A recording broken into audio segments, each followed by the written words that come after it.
लोकसभेचं पहिल्या टप्प्यातील मतदान पार पडलं तरी महायुतीचा जागा वाटपाचा तेवढा काही सुटत नाहीये। छगन भुजबळ यांनी नाशिकमधून माघार घेतल्यानंतर नाशिकची जागा आमचीच असा विश्वास शिवसेनेला होता। मात्र यामध्ये आता भाजपनं चाचपणी सुरू केल्यानं सेनेच्या इच्छुकांची धाकधूक वाढली आहे।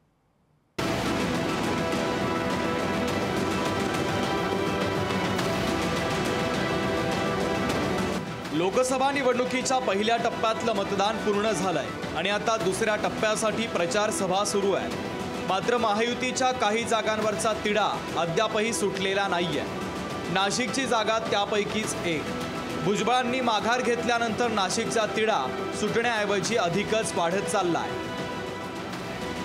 नाशिकची जागा तशी शिवसेनेची हक्काची आहे, त्यामुळे भुजबळांनी माघार घेतल्यानंतर शिवसेनेकडे जाण्याची दाट शक्यता असतानाच भाजपनं देखील चाचपणी सुरू केल्याची चर्चा आहे। शिवसेनेचे इच्छुक हेमंत गोडसे आणि अजय बोरस्ते यांनी उमेदवारीसाठी देवदर्शनापासून मुख्यमंत्र्यांचे उंबरठे झिजवल्याची चर्चा असतानाच भाजपच्या एंट्रीच्या चर्चांनी शिवसेनेच्या इच्छुकांची धाकधूक वाढलेली आहे।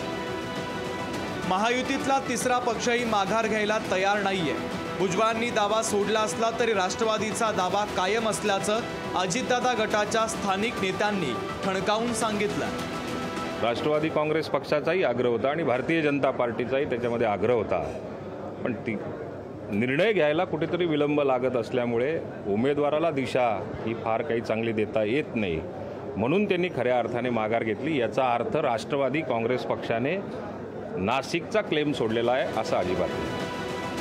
उमेदवारी जाहीर करण्यात आघाडी घेतलेल्या ठाकरे गटाचे राजाभाऊ वाजे बऱ्याच दिवसांपासून प्रचाराला लागले आहेत। मात्र महायुतीचा तिढा काही सुटत नाहीये। महायुतीतल्याच घटक पक्षांच्या दाव्यावरून पदाधिकारी आणि कार्यकर्ते बुचकळ्यात पडल्याचं चित्र आहे। महेश महाले, लोकशाही मराठी, नाशिक।